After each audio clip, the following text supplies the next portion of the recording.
আমরা এখনো কেউ ঘা ধুতে পারিনি এইরকম পরিস্থিতির জন্য। ঠিক আছে, একটা গা না ধুয়ে এখনো দাঁড়িয়ে রয়েছে। আর এই একটা অলরেডি এই যে আমাদের পরিবেশের অবস্থা। চরণ ধোয়া জল খাবো সব লোক। প্রথমে প্রচুর জল বার করে দেবো, এক ট্যাঙ্কি জল জয় যাবে। একটু মেদিনীপুরের ভাষাতে কথা বল, বল। বলে দিত আর কি কইব, ভালো করে অনেকটা মেদিনীপুরের ভাষা বল। কিটা কইব সেটা কো। তুই এখানে দাঁড়িয়ে আছিস কেন? এটাকে মেদিনীপুরের ভাষাতে কি বলে? তুই এটি দাঁড়িয়ে আছো কেন? আচ্ছা, এটা বল যে তোর বর, মানে এটা না বল, আমার বর এখন এই যে পরিষ্কার করছে।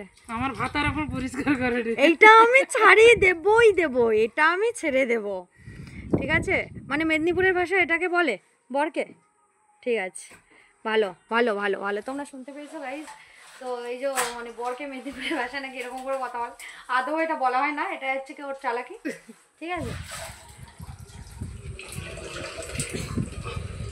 গোড়াদা, তুমি লুঙ্গি টুঙ্গি ঠিক করে বসো। মাথায় শ্যাম্পু লিয়া হচ্ছে করবো, লুঙ্গি ঠিক করছে। মাথা ধুয়ে গেছি, কি অবস্থাটা হইলো দূর।